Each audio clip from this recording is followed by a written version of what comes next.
Howdy, folks, and welcome back to another episode of Follow the Leader. I'm your host, Lee Larson, and I am so excited to bring to y'all an author today, Marla Taviano. Welcome to the studio, Marla.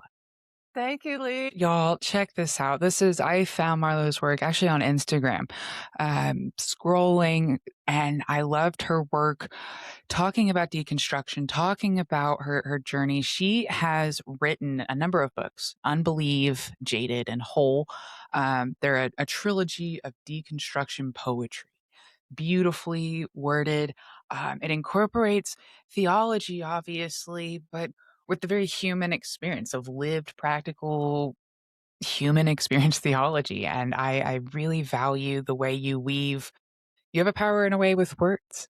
So, Marla, welcome to the studio again, folks. Cannot wait to dive into this. Marla, let's just talk about, before we get into faith, poetry, writing. Was that something you did as a child? How did you get into finding that language? Okay, I love that you asked that because I did write poetry as a kid, and I have poems from when I was 6, 7, and 8 in my handwriting, in pencil, like, on this little notepad. So I'm 50 now, so this is like an antique that I have for this. But then I did not really write poetry again until I was about 45. So I'm not saying I never wrote a poem, but, maybe for a school assignment or something. But I went a really long time without writing poetry. I did write prose. I've always loved to write. I've always loved to read. That's been my thing.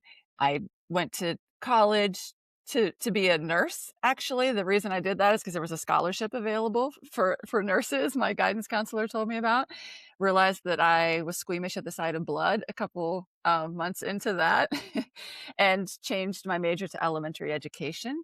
If I would have known that writer could be a job and a career, I didn't think that it could be, I would have gone down that path. I lasted about 2.5 years as a teacher, stayed home with my kids, and have been writing and editing ever since. So I had clues along the way, like my high school English teacher, my professors had me grading papers and essays and writing curriculum for them, and um, that's always just been a love of mine, and I don't know if it came naturally because of all the reading I did, but I've always loved it. Poetry came into my life at a really wild time for me. I was a super good Christian girl for many, many decades, and then things started to unravel, and we can get into that. But in 2020, we moved back from Cambodia. We lived in Cambodia for 5 years, moved back to the States in March of 2020, right at the beginning of the pandemic. And in September of 2020, my husband left unexpectedly, said he wanted a divorce. He left. I have not seen him since. And found out that he had been cheating on me for 4 of the 5 years that we lived in Cambodia. I had been trying to write my story about my faith deconstruction for it was going on a couple years, and I just could not get it to stay. Like, it I every time I would write something, I would learn something new or something would Right. change, and I couldn't even bear to read what I had just written, and I thought, "I don't know how to do this." And that perfectionist in me, that person who always had to have the right answer and had to have proof and had to be able to back it up, I felt like I still needed that to give proof as to why I was changing these beliefs, and that it wasn't because I wanted to sin, it wasn't because I wanted to have sex with someone I wasn't married to, it wasn't any of those things, it was I truly genuinely wanted to love people like I thought I'd been doing all along, and that love for people was starting to butt up against the rules of my Christianity. And so a lot of the different things happened. But then in 2021, and people asked me over the past few years, like, how did you get into poetry? And I could not tell them. I couldn't give them an answer. And last year I was rereading a book. I write in all my books, like just Mm-hmm. everywhere, all Yep. over the pages. Yep. And I had read a book called Everything is Spiritual by Rob Bell. Oh, And yeah. in the spring of 2021, I wrote in the margin of that book, that's it. I'm turning this deconstruction memoir into poetry. Like, something he wrote must have just sparked that. I decided to do it. So I took all my big, big flowing long words and I broke it up. Like my shirt, I'm gonna see if I can't remember what it says, and I don't know if I can read it. It says something. anyone can be a poet if you type in lowercase and add enough line breaks. And it's so Mm. it's like people will. I've just got someone. I just blocked someone on Uh-huh. Instagram earlier this week because they said you can't just take a sentence and break it up into lines and then call it a poem. And I was like, yeah, I can. I'm gonna Watch block me. you.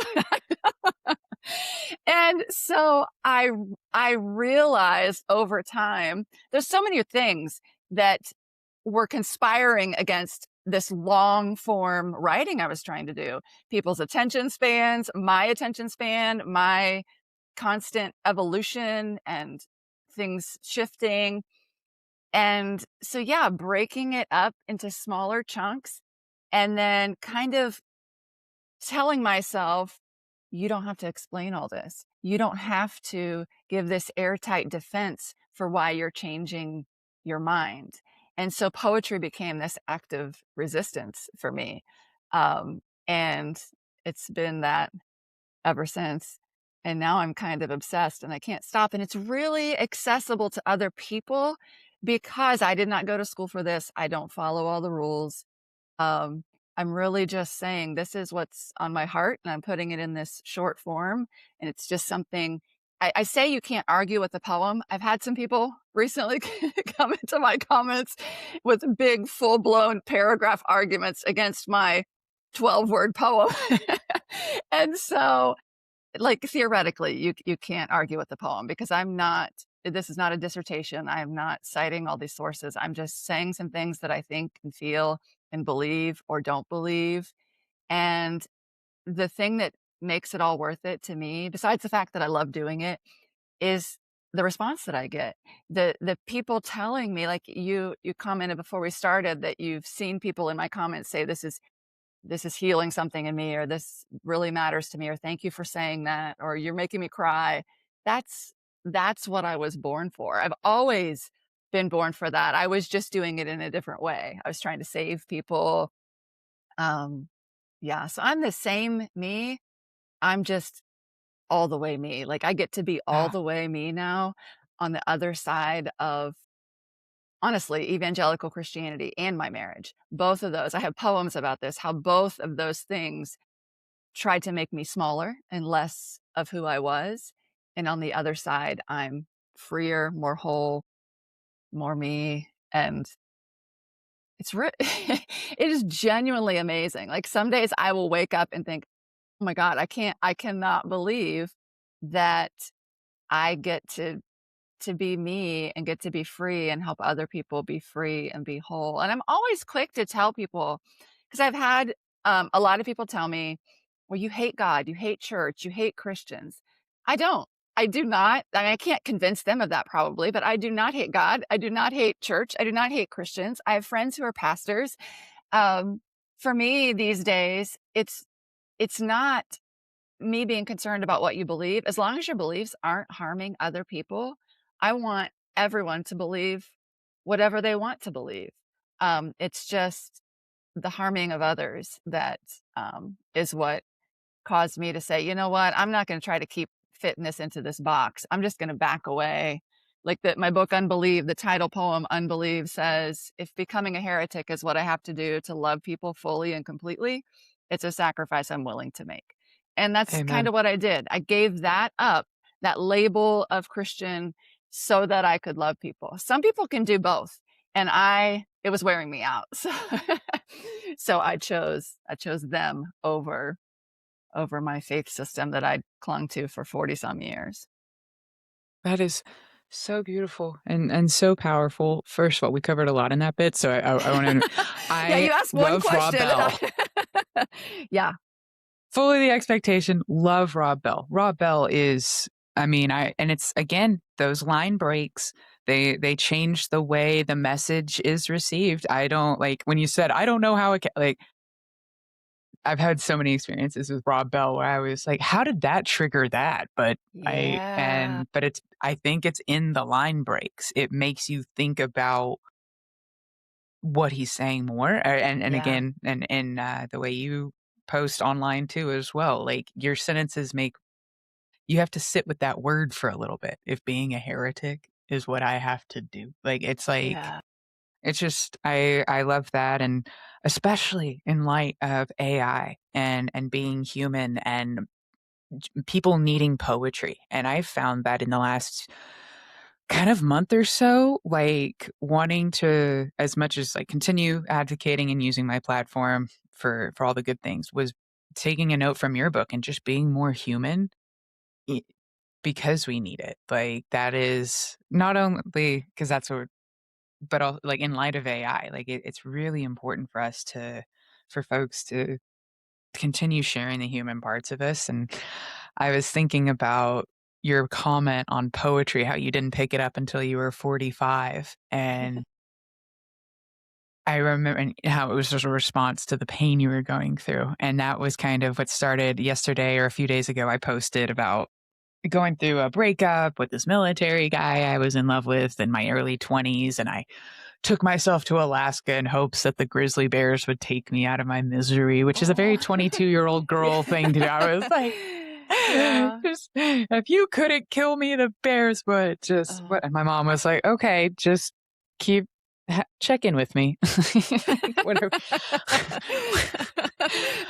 Mothers of strong daughters. I'm so sorry. Yeah, yeah. but but that is I had been doing poetry too, but that's what uh got me back into it was deep pain, because what else could I do with all of it? Like there was nowhere to take it, nowhere to put it. And it was really cool. And because there's parts of that poetry that I probably couldn't access, or I couldn't now. Like I can't access that pain now. And so looking at it, it's really profound. And I'm not glad that you went through pain. I'm just glad that you found your voice through that medium Yeah. and are now sharing it with so many people. And it's fun. Like poetry and wordplay. Like I like it's fun. And I'm glad that, like you said, you get to just do that. That's your job now. It's your It world. is so much fun. It's not my job. I wish it was my job. Like, I wish that I was making enough money to live on just by writing some poems and making some art. But I do for my job, I do get to write and edit. It's just for other people, and my stuff is more in my free time. But speaking of fun, so in 2023, so my first book of poetry came out in 2021, and then I self-published it, and then I met, a hybrid publisher, Lake Drive Books. They were, the guy that started Lake Drive Books, David Morris, he was on this IG Live, no, I was on an IG Live with one of my friends. He's also a literary agent, and he's represented my friend. He saw me. Long story short, I was getting ready to self-publish the second book in the trilogy. It was gonna just be 2 books, and then I realized how angry I was. I needed, like, an angry middle book instead of just, "Here's how it started, here's the happy ending." Oh, yeah, I'm still really pissed. Um, so I was getting ready to publish that, and he said, "I would love to work with you on this." So I published that second one through Lake Drive Books, and then I went back and republished my first one through Lake Drive, and then the third one in the trilogy. So it's Unbelieved, Jaded, and then Whole. Um, anyway, that was that. But in 2023, I had a messed up copy of one of my old editions of Unbelieve before I republished it. And I was doing a craft day with my nieces. I think they were maybe 6 and 8 at the time. I I love to make things with my hands. I've always done that, but I'm not very artistic. Like all of my kids can draw really, really well, especially the oldest one. She's gonna be a tattoo artist. Like she's made that her career. I can't draw. What I can do is cut things out and glue them on things. So I cut out my poems and glued them on illustrations that I cut out of an old kid's book, Frog and Toad. And Frog and Toad have all these expressions and they're doing all these things and they're kind of angsty. And it really fit some of my poems. And then I just put it online, like I just shared it. And people started going like nuts about Oh, this because yeah. it's just like a little meme, but I did it with my hands. And then I bought a laminator. Then I started looking for kids' books at the thrift store. And Mhm. now I have like hundreds and hundreds of I do poem art pretty much every single evening. and then I give it away. I wasn't selling it because I didn't know what the rules were about other people's illustrations. So I'd be like, I'll give you this for a donation to my art supplies fund. And then a lawyer recently just told me, you can sell these, it's fine. So we'll see. But the whole idea of these like these So kids cool. picture books, and especially Mhm. some I do a lot of Bible story, books, the Jesus Storybook Bible, old, like, 1950s white Jesus, I've got him with some of my poems. Veggie Tales has been really fun Yes. for people lately because That was I'm fun. pulling, like, things from your Christian childhood, but then putting these new poems on them, or making Bob and Larry, like, it's I'll put gay agenda with Bob and Larry, or, they'll be saying the F word or whatever it is, like, just all of this, like, juxtaposition, things that people see visually, and then they read the words and it does something to their heart. I can't explain it. Last night I was at this poetry event with two of my friends at what's called the Harriet Hancock Center here in Columbia, South Carolina, and it's a queer drop-in center. They do amazing things here. Like the queer people in South Carolina are like in the fight of their lives right now. It's so much going on with trans kids and just all kinds of stuff. But we did this night last night for an hour and a half, and the three of us are all poets, and we had these different stations, but mine was poem art. And I had a 16-year-old girl, a woman who was probably in her 60s, a couple people who women who had been married to men and then came out as lesbians. And we're just sitting here cutting up my poems, like I have books where you can actually just cut my poems out. And then they're finding kids' book illustrations and they're gluing them and we're laminating them. Two of the women sent me like 5, 6, 7 photos of poem art that they made when they went home last night that they Yeah. were so excited to do. And it's so simple. I cannot really get over it, like how simple and easy and fun it is, and yet it hits somewhere really deep in so many ways. I don't know how to explain it, even though I'm usually pretty good with words. I can't really explain what's going on. I just know that art can heal, and I know that art is really, really important, and I wanna do it every day for the rest of my life, and I hope that I have at least 50 more years to live. It is, and it's the juxtaposition, and I love the VeggieTales run. I think you also I saw your Frog and Toad. I think you've done another one. Did you do Franklin? Did I ever see the turtle Yep, Franklin? I've done Franklin. Yeah. Yep.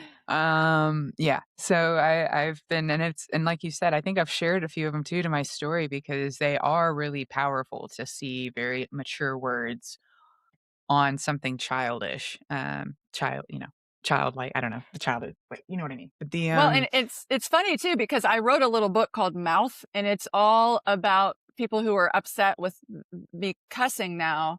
And I was just explaining that I don't think a four-letter word is as harmful as, pedophiles and racism and white supremacy and poverty and all of this. But this one woman sent me this big long email, and I broke her email up. I got like 10 poems out of her email.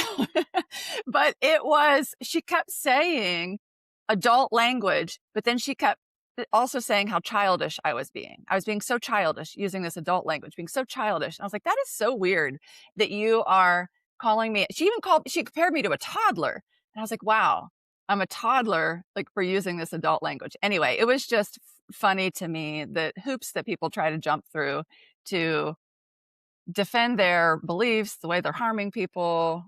And why not just joke about it and make fun of it? Because I've been hurt a lot by it. I have, yeah. my sister disowned me, all kinds of stuff.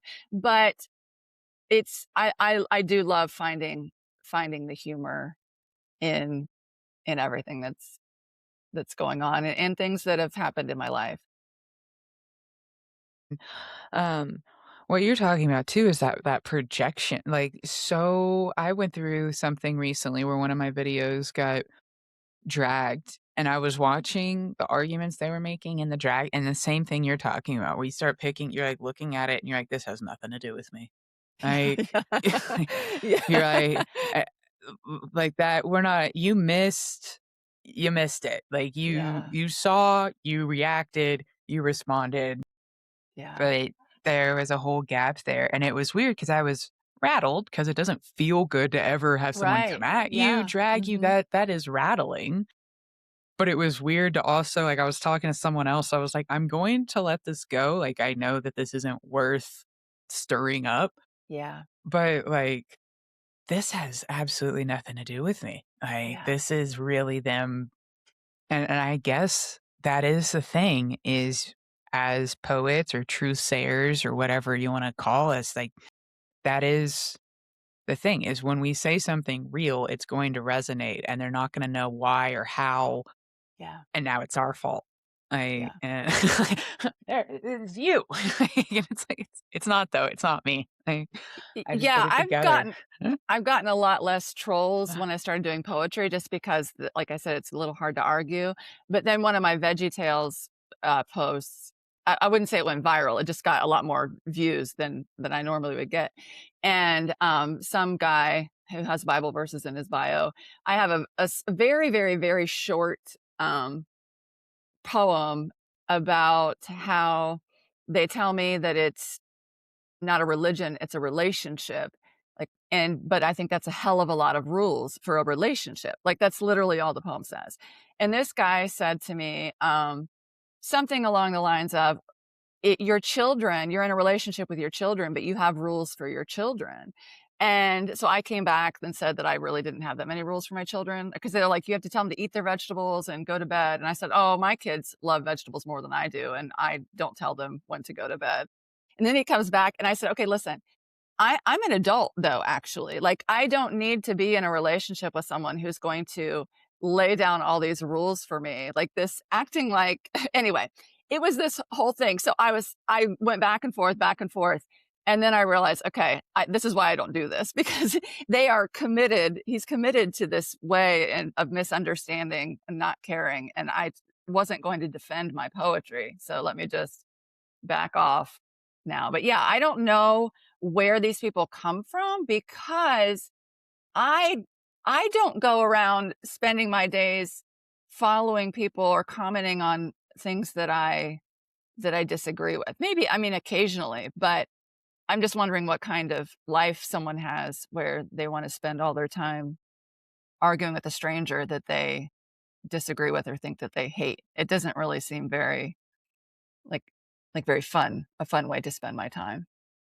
No, and, um, it's not a fun way, and it's also just not worth it. Like, you have, Yeah. like we said, you have people that are responding as you're intending. That is your Yeah. audience. Yeah. Those people, it's not even, and, I mean, your story, why it is so powerful is because of how common. I'm not trying to diminish it, but it's like you Oh, are yeah. telling Mhm. things that lots of people are experiencing. And, this deconstruction is very powerful and not with a lot of, seeking language. Like, it's literally just like, how do you give words to what I'm experiencing? And that's what you do so well. One of the things I have, some of your poetry pulled up, and it's it's so funny. Like, I mean, even just, like, looking at this, how you have the gay agenda like, laminated on top of Care Bears.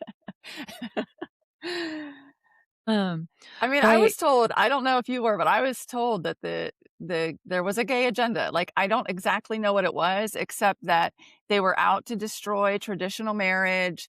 They wanted, like, straight people to suffer. They hated God. They wanted to hurt God, like all of these. They want to make everybody gay. This big gay agenda, and then the gay lifestyle is the other one I do, because that was another thing that was this gay lifestyle, as if, I don't know, they're just going around doing the most explicit sexual things they could ever think of, like, 24/7, it's just laughable. So a lot of my gay lifestyle are like Bert and Ernie, like, sitting on the couch reading or doing dishes or eating cookies because uh, yeah, so it's a clapback to the nonsense. It's just really nonsense. It's fear-mongering. It's it's hypocritical because a lot of it is people who have been divorced 3 times, cheated on their spouses, but yet they want to make sure that 2 men can't get married. Yeah, I don't know. But humor helps. Humor helps to kind of show that it's not just harmful, it's also ridiculous and hypocritical. Right. And what you were saying about people coming on and saying like, "Oh, you just hate Christians or God," or, whatever that is just them wanting to outright call you an enemy so that they don't have to engage with the Yep. nuance. Like, if you're Uh-huh. just an enemy and you hate everything I stand for, I don't Yeah. have to listen to you. Yeah. And because if I do, I might start questioning things. And We don't want you might that. have a point, Marla. Yeah, God that forbid well, a woman has a point.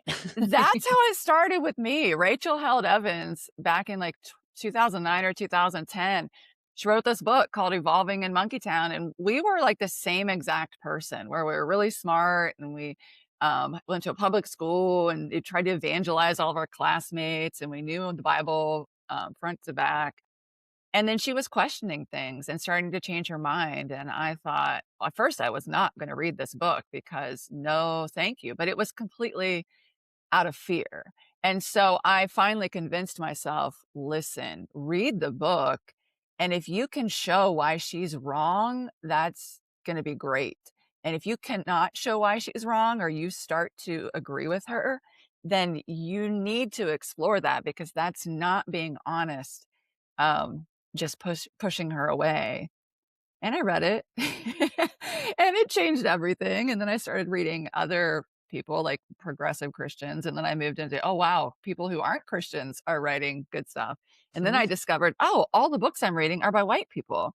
And so in 2015, I think it was, I started, like, intentionally reading books by Black authors, and then Indigenous authors, Asian authors, Latinx au and so then I started the Bookstagram, and, like, it changed my whole entire life. Like, books have always been so powerful in my life, but for a long while there, they were just reinforcing everything that I already thought and already believed.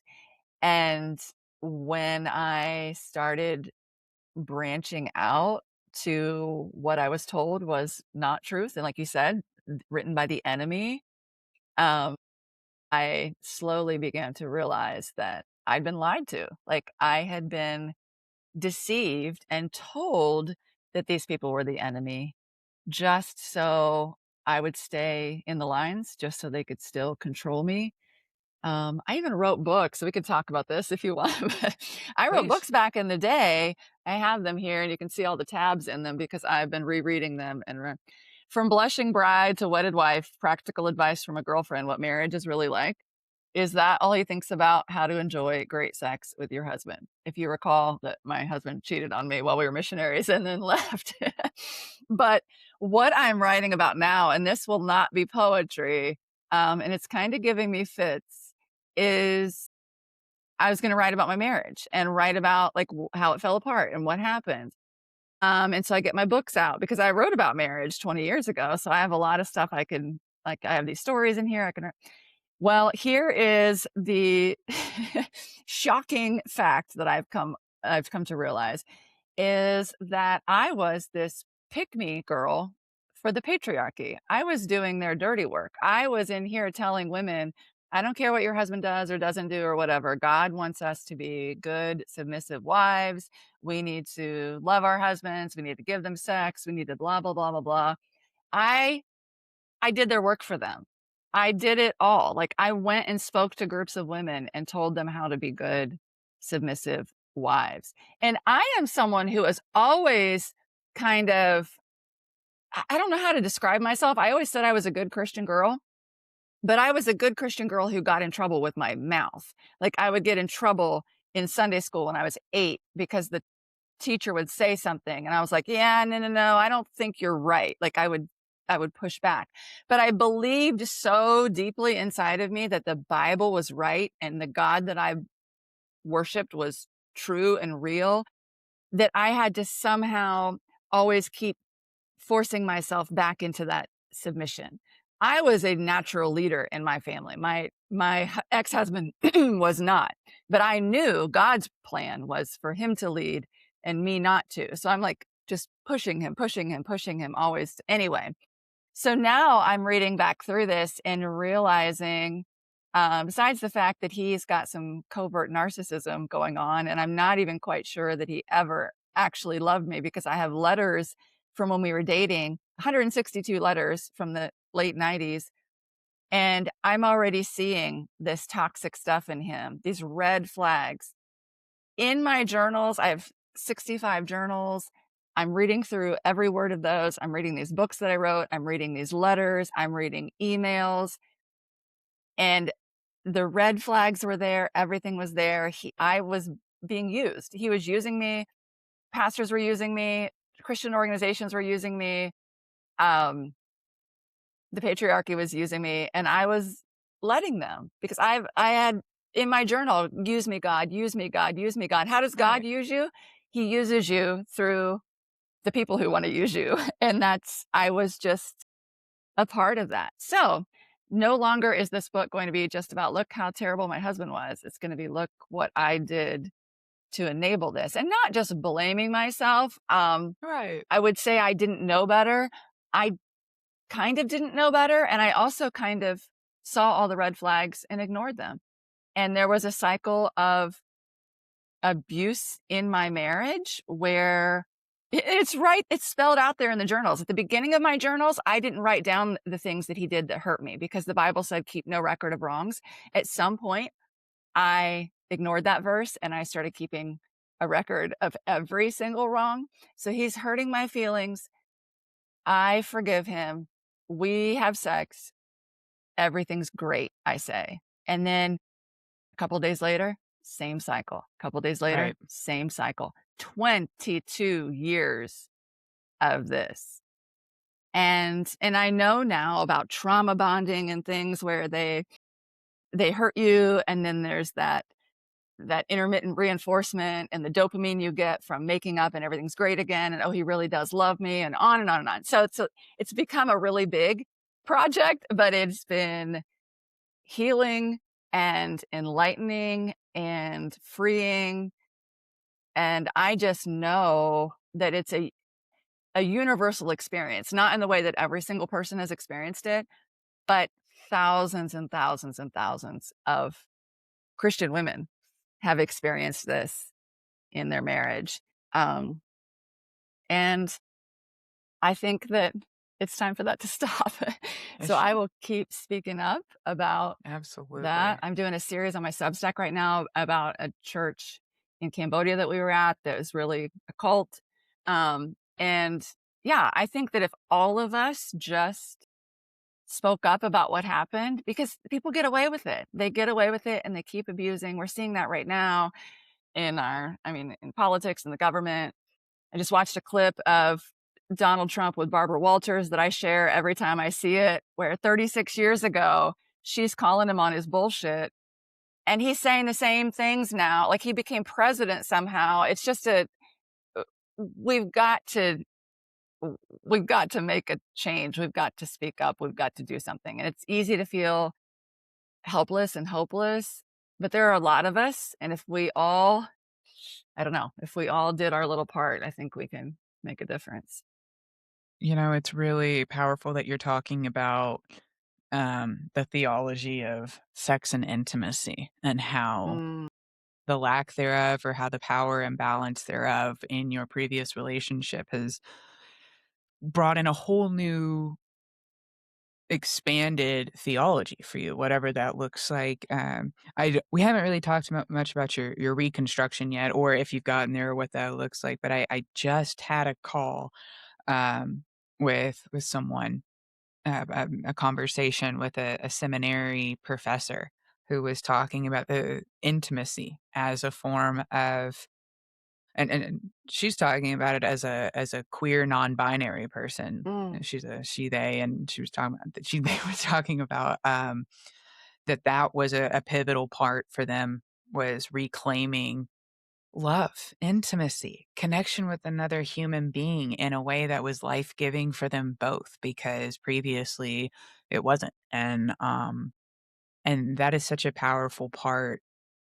They talk about the gay agenda and all these, like, hedonistic like, as if we're, like, organizing orgies, and, like, that is a whole probably a theology, that's not mine, like, that y Yeah, whatever, man, like, yeah, but it's really much more about the consent, the life-giving, the love, the respect, the power, the integrity and dignity of sharing such a vulnerable moment with 2 people. I mean, it is like, I know this sounds, like, very reductionist, but it is, I am going to share my organ with your organ. We're gonna share that is, like, when you that is an incredibly vulnerable and experience, and that extends again to women, queer, and of course, children, right? And consent and respect what we're seeing in the headlines in light of the Epstein files. So yeah, it is interesting to hear so much of your language and the way that they approach sexuality as being very subservient and self-seeking and mine and taking. When I sometimes, it goes in that sort of like how the patriarchy damages itself, like it robs men of tr like, or, participants in the patriarchy, I guess is what I'm saying, of having a more holistic sexual intimacy life, even if they are loving. Like, I'm not saying that they're not loving and that they're not having great sex. I'm saying when you approach it with that, mentality. I did some work in Pakistan last summer where they were talking about a lot of the same, and this was not in the cities, this was in, like, rural, areas where this is very much the idea that we see on Fox News of what Pakistan and these countries are like, that's very rural, that is not happening in the modern cities, so we're talking about 2 different things, yeah. and that was one of the things they talked about was that marital rape is not even a concept because that's it's not rape, in there, like, it's like a whole different way, and, female pleasure is not, like, talking about how much when you go to engage in counsel and minister to women who haven't been exposed to a different way, like, you have to be very cognizant that, particularly if you're doing anything with women's health, that the idea of an orgasm is maybe not even a concept, um, and I love that you're bringing attention to this because I know we're so like, it really is so selfish that the patriarchy thinks they're the only one that get to orgasm. Like Yeah, it's evangelical Christianity in my experience, like and things I see online now with like I don't f like, it just comes into my feed every once in a while if someone's commenting on some toxic theo bro pastor that doesn't want women to vote and doesn't think that women they also don't think there's any such thing as marital rape and all that. Um, it just it's so, I mean, I get it because to some extent I bought into that, right? I'm writing about this. I'm reading like my first book is not as painful to read. The book about sex is so painful to read because not only was I so ignorant about sex and about women's bodies and about anything, like I was so ignorant about the most important things. And then I'm just regurgitating what I've been told about other things. And I'm putting it in this book, and women are reading it and like following it. And it's like me like causing all this harm by by my ignorance. Like ignorance is not just this neutral thing. It can cause a lot of harm. And I have a good friend who is a therapist, and she had posted something. She's talking about, um, I can't even remember now what it was, but something about narcissism, um, or emotionally abusive husbands or something, but saying that in her experience with women, um, there was 100% of the time, there was also sexual abuse, and I listened to what she said, but in my mind, I thought, "Okay, my husband never, like, never raped me, never did anything not like, didn't force anything," and I'm thinking through this, And I kid you not, today, I am on this journal right now. It's my biggest journal, so I'm, like, making my way through this, and I just randomly opened to this page in the back of it, and I am laying out, so he was cheating on me at this time. I did not know. It was in 2019, and I am saying all these things, like, I'm writing about this sexual experience that we had the night before, and I say, um it was a long time of me trying and him being really rough with my body. I know he wants to blame me, and I'm not having it. Like, I wrote in here that he was rough with my body. I did not remember that. Like, in 2026, I'm like, I don't think he was ever, I don't think, like, this happened, and I blocked it out. But I wrote about it first. I wrote about it the next morning, and then I blocked it out, which is why this has been so wild to go through these journals, and I wish every woman had the kind of record that like I have so they can go back and see these things.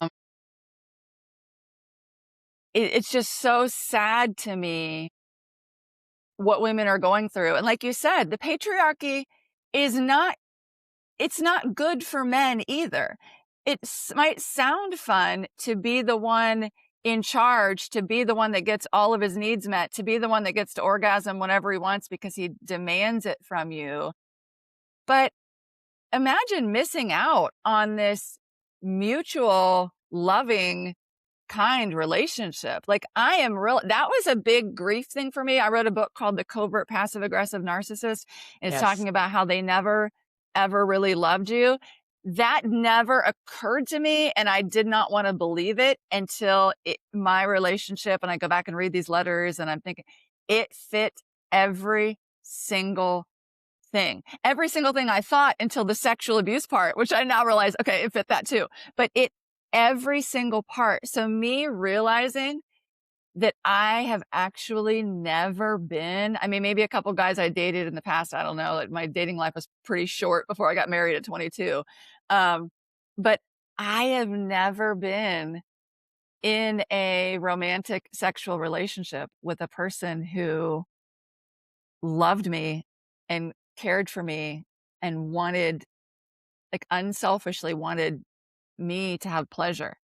And so that was like a grieving period for me. Just a few Mhm. months ago, I had to go through this grief of realizing I had never had that. But the cool thing is I have 3 daughters who are 25, 23, and 20, and we talk about this stuff all the time. Like, they know, oh, they already knew what their dad was like, but then other things that I tell them, so it's like, "Listen, I don't want this for you, like, I want something better for you, and I hate the fact that you have a shitty dad and your parents did not have a loving relationship, but I really hope that you can use that to see what you don't want in your life and that you deserve something better." And will I ever be in a relationship again? I don't know. I am still recovering. It's been 6 years.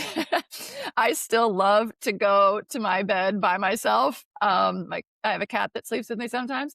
I love being able to do my own thing. I love that freedom. I have so many things to write and do and see. If someone comes along, maybe, but I just want to get myself in this healed, whole, free place, and then only ever be interested in someone else who is also healed and whole and free. That is so beautiful that being able to walk in and process your faith now is I mean, we talk about your followers and commenters being touched and changed by your work, but now you've got 3 daughters that get to, live and make their own mistakes, but they don't have to make the same mistakes you did, and, or hopefully they don't. I mean, we Yeah. that's it, but, like, you're like, "Come on, I showed you," but that's whatever that this knowledge, and that's why, um, sharing it is so important because we it's so isolating when you're in it, as like you were talking about, and there's so many things that you didn't even realize that your body or subconscious was clocking before your mind did, your Yeah. psyche. Yeah. That's really powerful, and I know that too, like, going back through journals and reading stuff about my ex-husband and, like, he's been really dark and moody lately, and I don't know and, just, like, you can see it, there's a whole paper trail. There's a book I read, and I can't remember the title or the author, which sucks for y'all. Sorry, everyone. But it's a beautiful book of it's a small little book, but, it's about a woman whose mother was Mormon, and, Mormon women are very famous for journaling everything. That's a very strong part of their culture because women are not allowed to speak. They journal Right. not allowed to speak, but, Yeah. you know, um journals are a big deal. And, I think that's probably a whole other thesis podcast we could write about is like journaling as an Yeah. act of rebellion, or as a Yeah. sense of self in those environments. But her mom dies and she wants to go read her mom's journals that she knows she's been keeping all these years. And she goes into the closet and every single one of those journals is blank. And it's like, whoa. Like, and it just kind of goes into what does that mean? Like, and Wow. her kind of breaking down, like, why did she keep getting journals? Why did she keep these journals in a sacred place but never touch them? Like, and her really trying to wrestle with, like, who was my mother? And, oof, I'm getting, like, chills talking about it. I found my diary from elementary school, and there's a mention of 9/11 in there, Oh, and it's just very pure, just going back and I think journaling is critical. I also think sometimes I'll look at 'em and be like, "Ugh, that was me?" yeah. Yep. Or, but it's why they're journals and not tweets. Give us a little space to be messy. Can you talk about we've talked about your deconstruction and really wrestling with it. How have you found, what have you found to be helpful in your reconstruction or sort of like this build back up into who you are? What practices or books have you found to be really helpful for you? That is a great question. I have a poem, I don't know which book it's in. I have so many poems. I wanna know where they all are, but I don't. But it talks about how everyone says to me, not everyone, but a lot of people tell me, "You can't just deconstruct, you have to reconstruct." And I say, "Yes, I'm, like, tearing apart my faith, and I'm putting myself back together."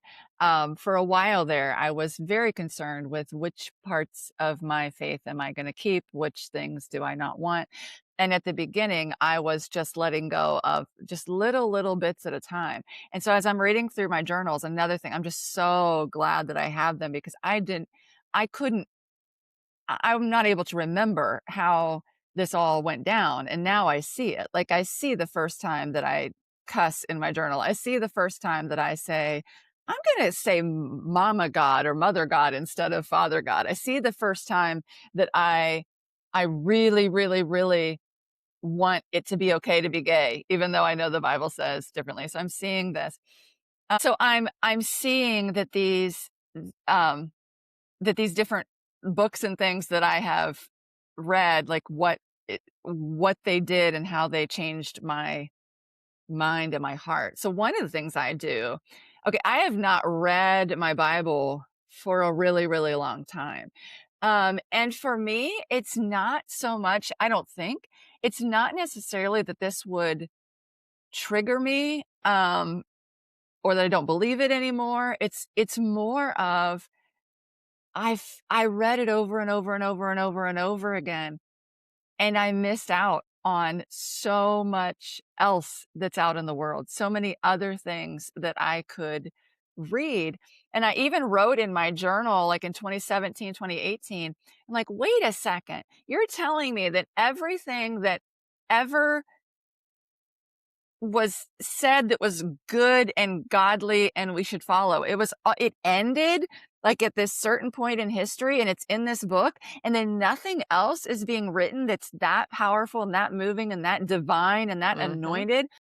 That doesn't really make sense to me if God is still in control of the world, if God is still working and still moving. Why would God make this very limited time book, and then the other things that are written just they're not they're not as high, they're not as special, they're not as great.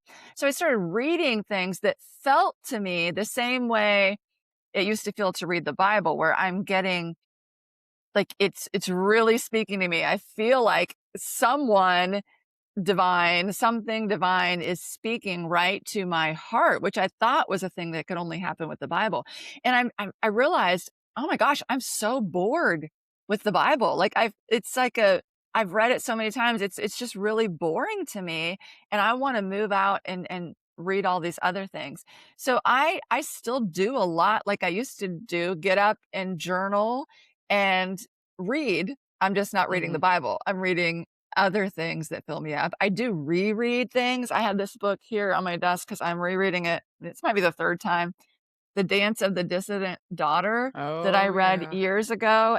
And that's what really woke me up because she just wakes up to the fact that she's a part of the patriarchy, like that everything she does is in service to the patriarchy. And um it's so good, and it's still moving to me today. Like, I was kinda reading it as research for my book, but realizing, "Oh, this still matters to me. This is still important to me. This is still profound to me," even more so now on this other side, like, this so many years later, that I'm still getting insight and wisdom and inspiration from this book that this human wrote. Um, and so people ask me, "Do you still pray?" I don't pray. If I'm really if I have a fair amount of anxiety, so if I'm feeling anxious, I will talk through it. I might if I'm gonna pray, I pray to Mama God. I just read this, like, just in case kind of prayer that just in case there's a God and she can help me, I'm gonna say this thing. I don't care about a lot of the things in church. Sermons bored me. Like, I don't like to listen to things that I'm bored by. I would like to listen to a podcast about something I'm interested in, not a random sermon that I have to sit through. Singing, I've never really loved, um, singing, so I don't miss that. I miss the certainty of heaven, which of course is kind of ironic. It was never certain. I just thought that it was. So that's the one thing that I kind of try to convince myself of just to calm my anxiety. If something happens to one of your kids, Marla, you will see her again. Like it's going to work out. There'll be some way that this is not the end of like forever. And someone even just DM'd me a couple hours ago and said, "How do you find community? I miss the community from church." Right. And I was like, it's not easy, but you gotta go out and do it." So I found it here. My friend Taylor is a Black queer woman who started an organization called Liberation is Lit. So she does all kinds of stuff fighting for rights for all people in South Carolina.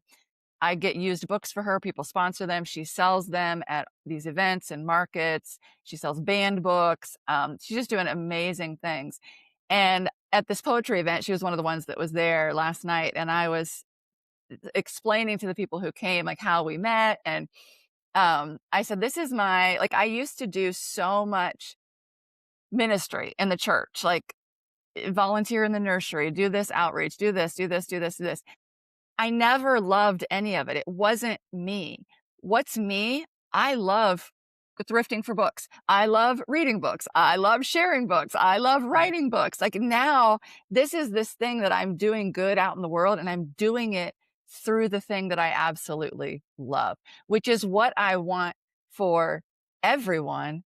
And I feel like in the church, a lot of times women don't get to do what they love. They get to do the dirty work behind the scenes that men don't want to do. So that's another thing that I Yeah. speak up about. Like, Mhm. be you, do you. Even if you're a Christian, serve God with the thing that you love, the thing that you're good at, the thing that comes naturally to you. So for me, I don't miss church. I never loved it. Some people really do. Yes, it was kind of fun to have a small group or have people like build in friendships or whatever, and that's been a little harder to cultivate.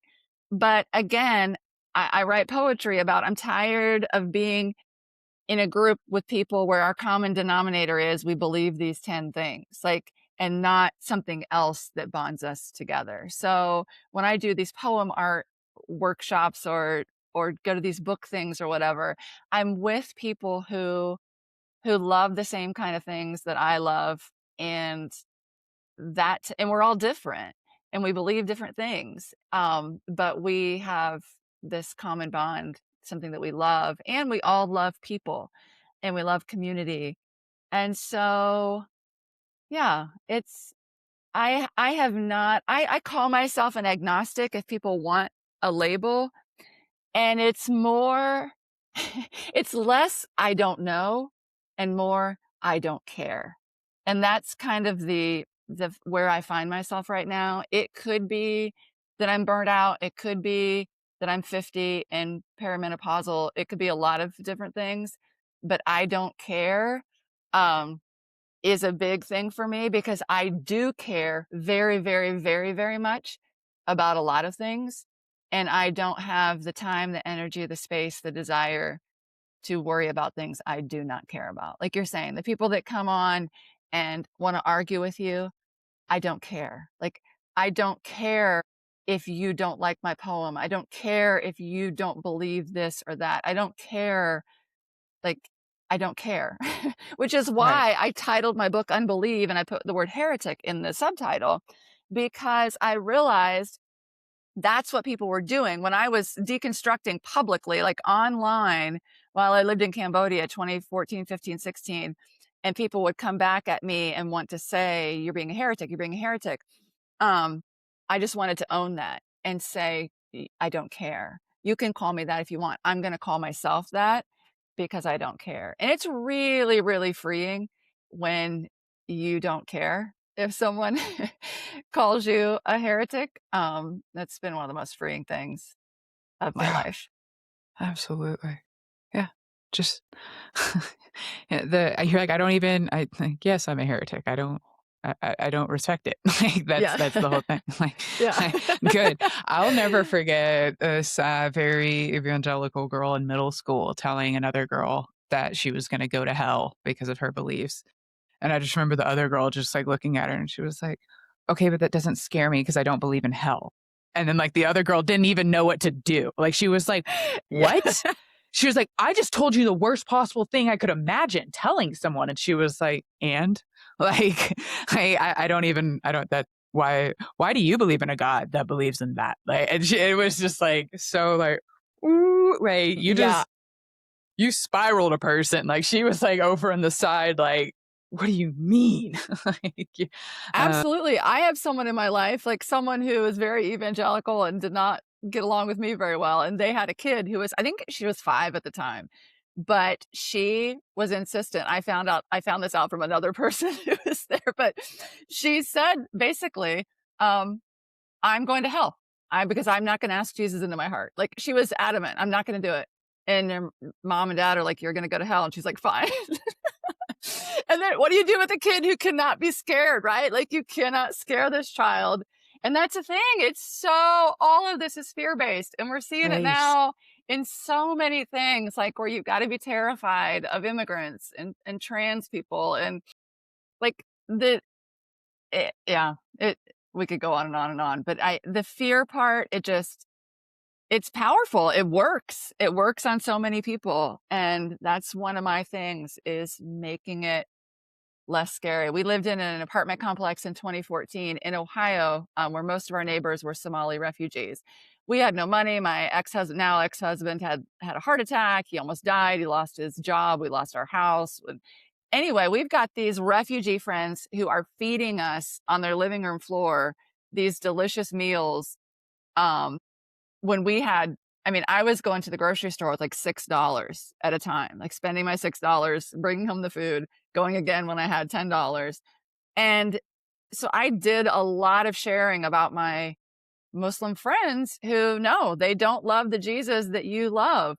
And they are loving me in the most tangible, real, amazing way. And yeah, it just make it make sense. Make it make sense that your words and your beliefs are more important than what you do and how you treat people. I couldn't do it anymore.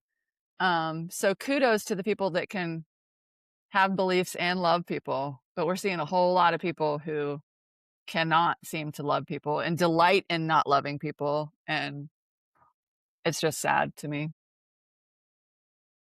Well, I have so enjoyed this conversation, and I know that my listeners are going to want to learn more about you. How can they where should I send them? Where do they go if they wanna follow all things Marla Taviano? I like, a part of me does not wanna hang out on Meta platforms, but that's where I'm at right now. So Marla Taviano is my Instagram handle, and then I also have White Girl Learning, where I share books, by authors of color, and some on Instagram a lot, that's where I'm sharing my art and my books, and then I have a Substack, marlataviano.substack.com.